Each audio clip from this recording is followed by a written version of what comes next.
Halo semuanya, selamat datang di channel yang tidak layak untuk dihina ini.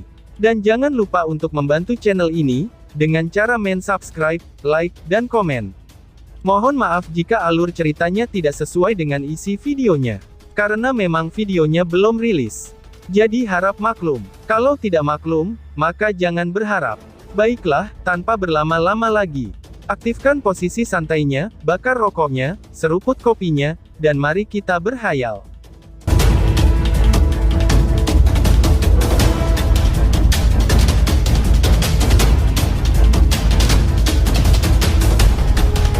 Kita lanjut ke alur ceritanya.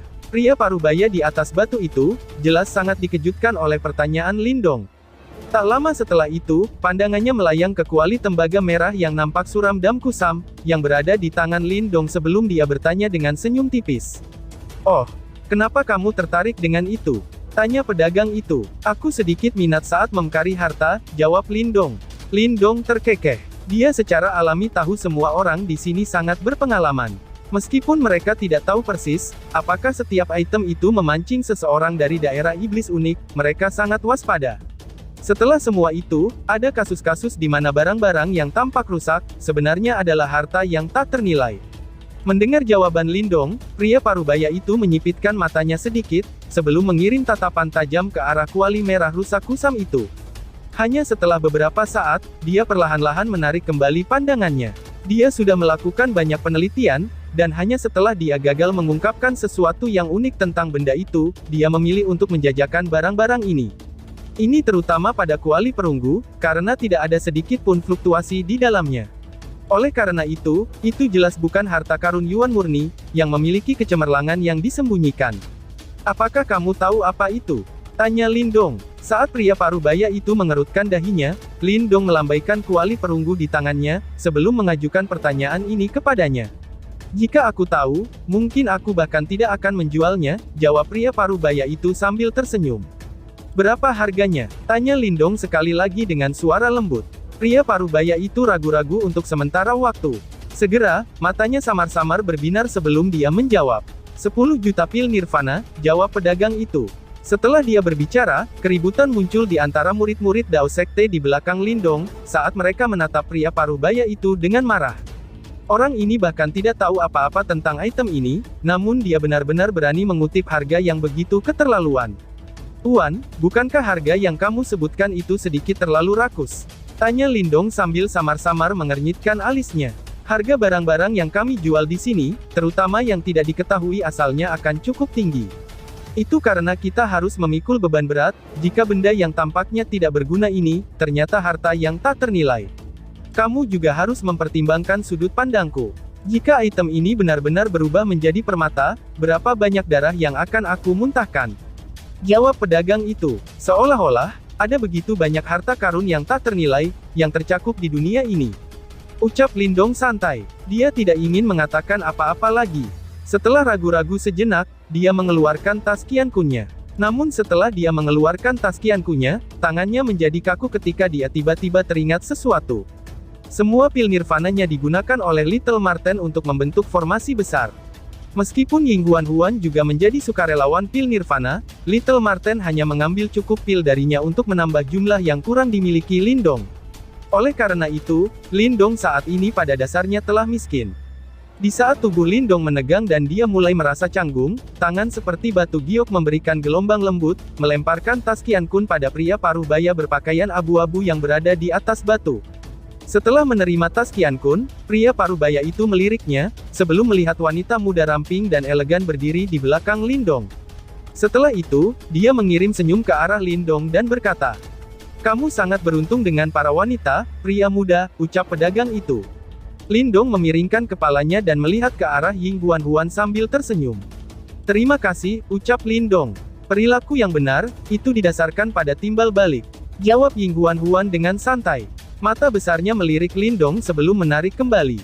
Dari penampilannya, wanita muda itu tampak sedikit kesal. Lindong melongo sedikit sebelum menjawab dengan satu kata saja, yaitu, "Oh," dia dengan mudah menyimpan kuali perunggu merah kusam yang rusak ke dalam tas Qiankunnya, sebelum tersenyum pada Ying Xiao dan yang lainnya. "Kita harus pergi juga," ucap Lindong. Setelah mengatakan itu, dia memimpin dengan berbalik untuk pergi. Di punggungnya, murid-murid Dao Sekte juga berbondong-bondong dan mengikuti di belakang. Ying Huan-Huan menatap punggung Lindong, sebelum giginya yang menggigit bibirnya. Sepotong keluhan tampaknya melintas melewati matanya, namun pada saat inilah, dia diseret oleh Ying Xiao-Xiao.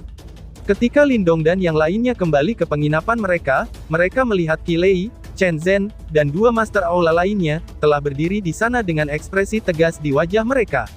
Di belakang mereka ada beberapa murid Dao Sekte. Setelah menyadari, bahwa Lindong dan yang lainnya telah kembali, mereka semua jelas menghela nafas lega. Apakah kalian berbenturan dengan anggota dari Yuan Gate? Tanya Qi Lei dengan suara rendah, sambil mengerutkan keningnya saat dia menatap Lindong, Ying Xiao-Xiao, dan yang lainnya. Lindong tak berdaya mengangguk dan baru saja akan berbicara, ketika Qi Lei membuka mulutnya lagi. Aku tadi mendengar, bahwa kamu berhasil memaksa Lei Qian mundur. Tanya Qi Lei. Lindong melongo. Berita ini telah melaju sangat cepat. Dengan sedikit ragu, dia menganggukkan kepalanya lagi dan berkata, aku menggunakan sedikit trik. Jawab Lindong. Hahaha, seperti yang aku katakan. Bagaimana bocah ini bisa semudah itu ditangani? Dia memiliki perut yang penuh dengan trik, dan bahkan Lei Qian tidak akan bisa dengan mudah menanganinya. Ucap Chen Zhen. Tepat setelah Lindong menjawab, Chen Zhen tidak bisa menahan diri dan mulai tertawa. Tawanya mengandung kepuasan yang tidak bisa disembunyikan. Lindong dan yang lainnya menatap dengan heran, pada empat kepala sekolah yang tiba-tiba mulai tertawa. Melihat penampilan mereka, sepertinya mereka tidak ada di sini untuk memberi kuliah kepada mereka. Sudah selesai dilakukan dengan baik.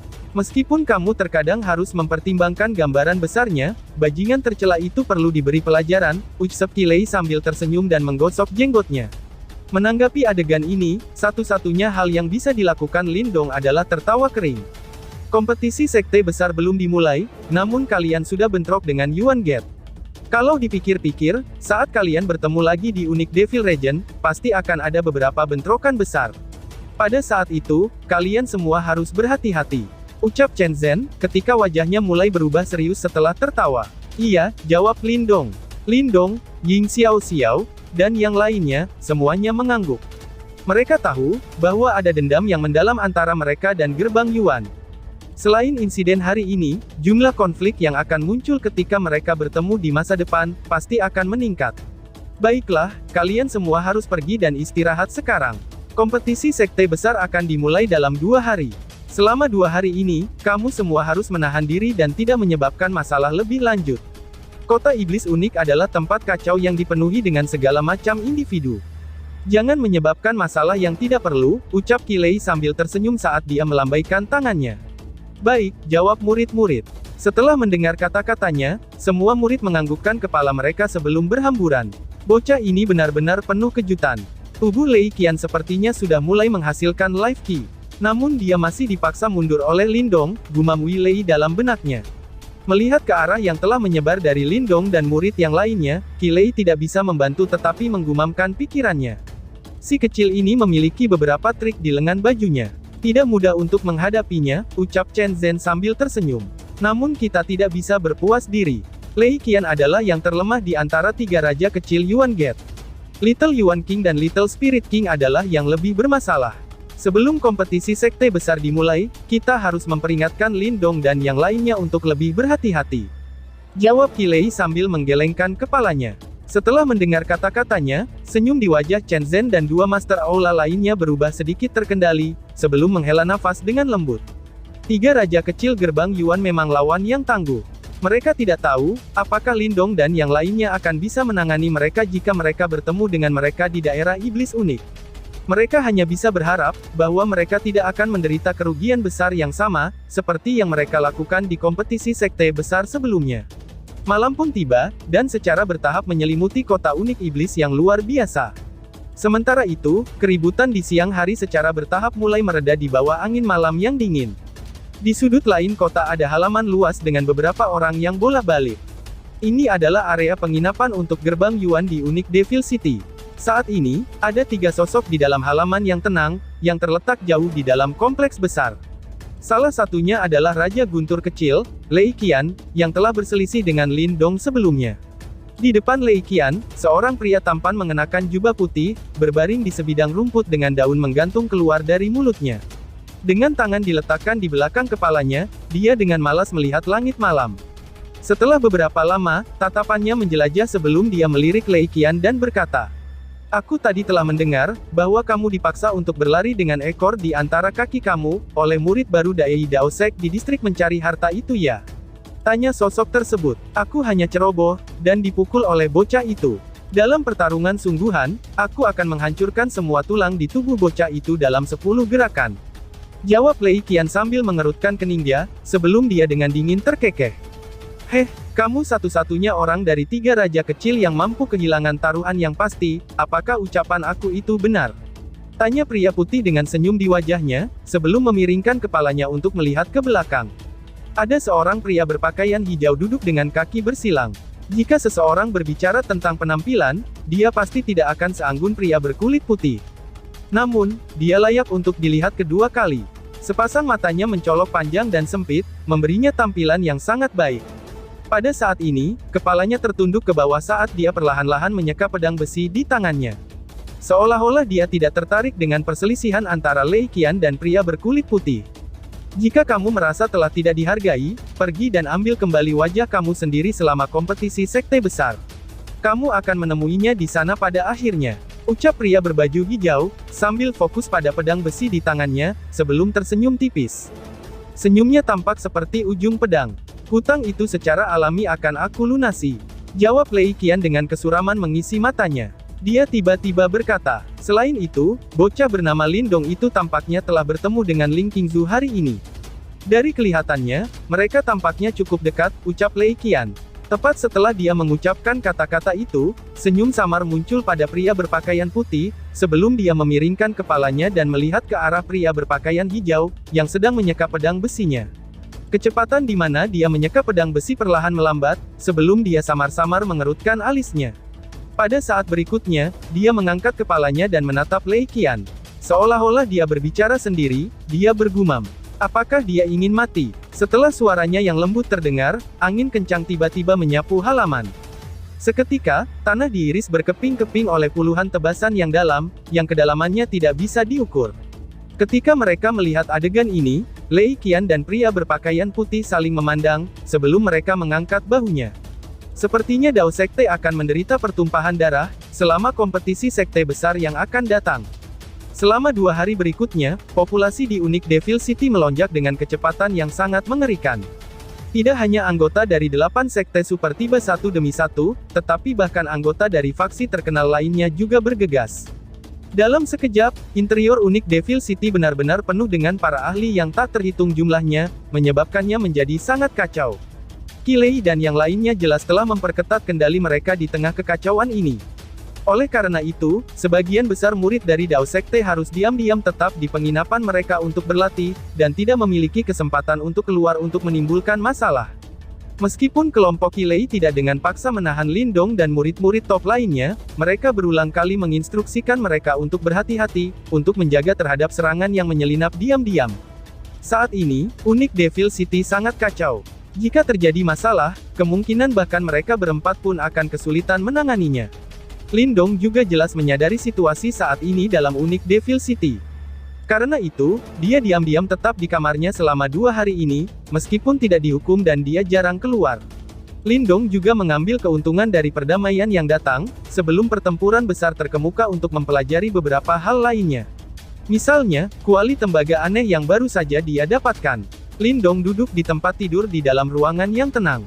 Pada saat ini, dia memegang kuali tembaga yang rusak, yang telah dia beli dari distrik mencari harta dengan harga tinggi. Dia sedikit mengernyit, sementara matanya terus-menerus memandanginya. Mendesah. Ini berlanjut selama setengah jam, sebelum Lindong tanpa sadar menghela nafas. Dia menggosok matanya yang agak berkaca-kaca, sementara wajahnya dipenuhi dengan ketidakpuasan. Sebelumnya, dia telah mencoba berbagai metode untuk mempelajari kuali tembaga merah gelap ini. Namun dia tidak berhasil menemukan sesuatu yang istimewa tentang benda itu. Bahan dari kuali tembaga ini tidak unik, dan juga tidak ada fluktuasi energi di dalamnya.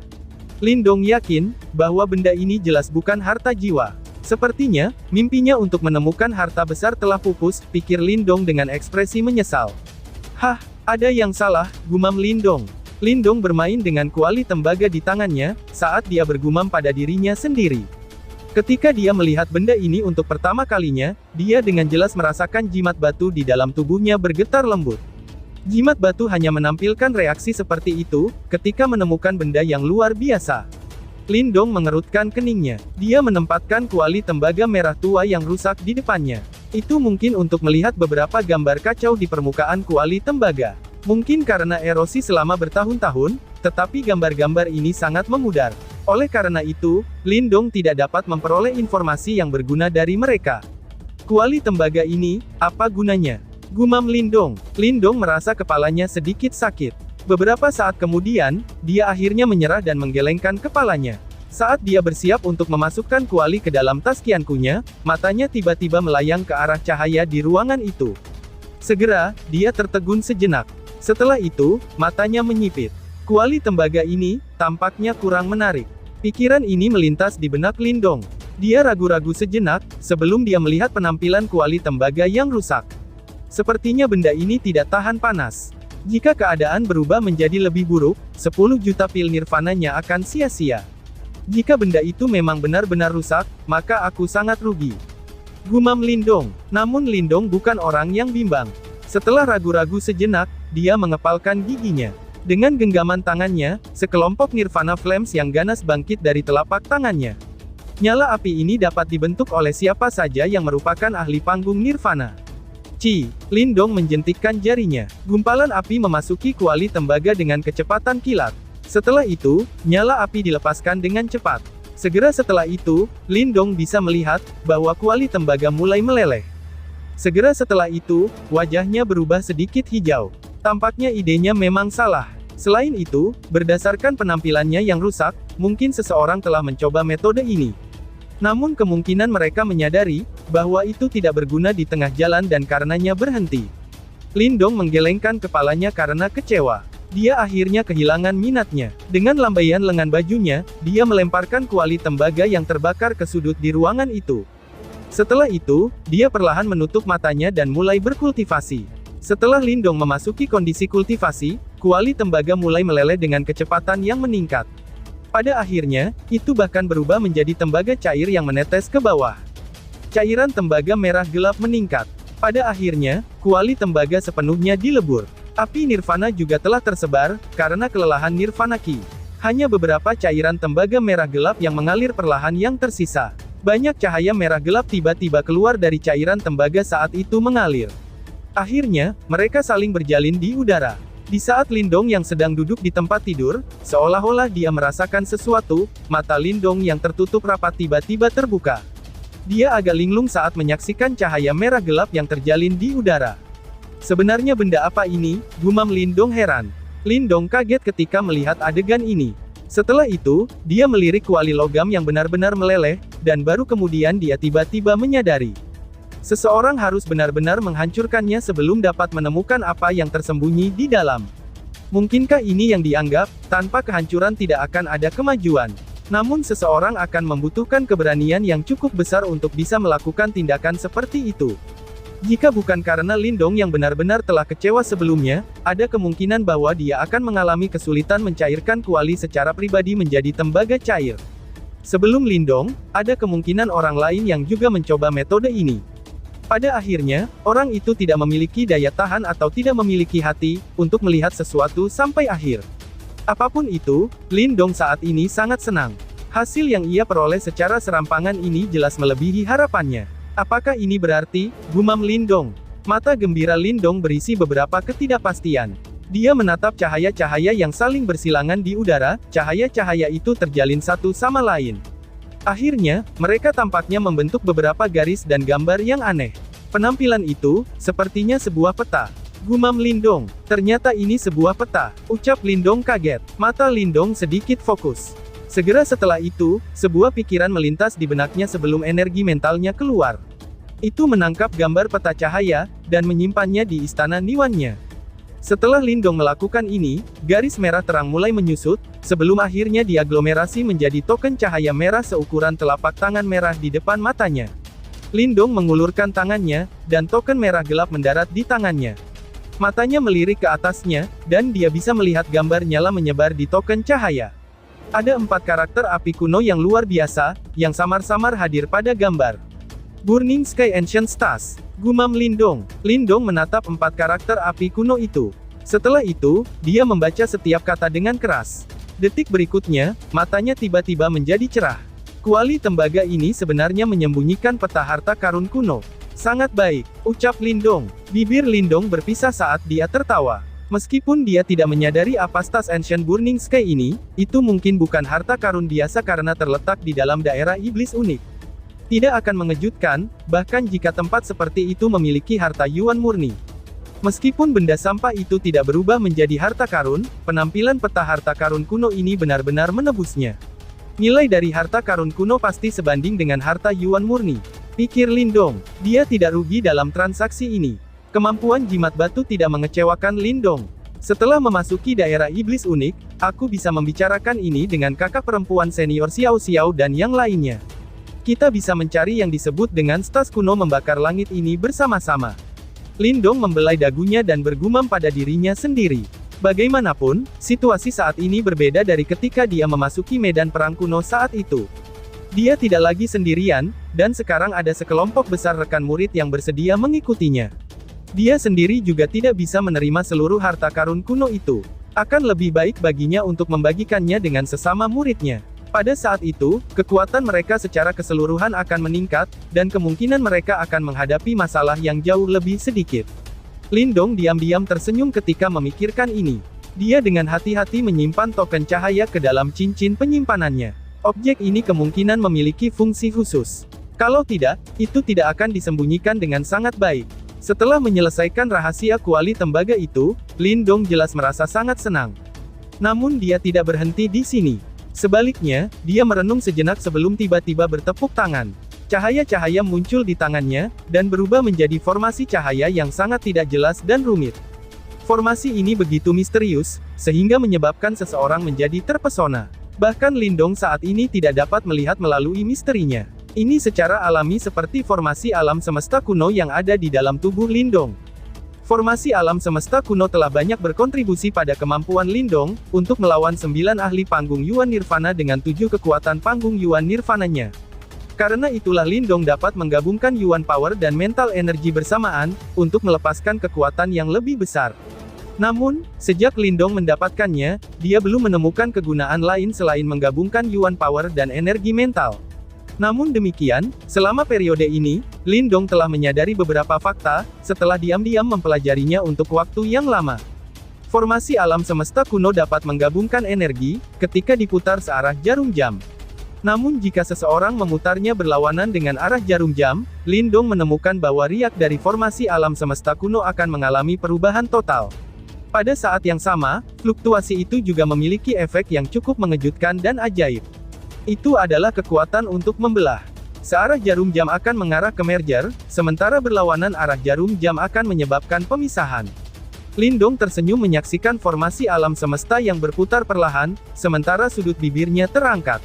Dia sadar bahwa penemuan ini pasti akan sangat membantunya dalam kompetisi sekte besar mendatang, lalu. Bersambung. Sekian dan terima kasih banyak.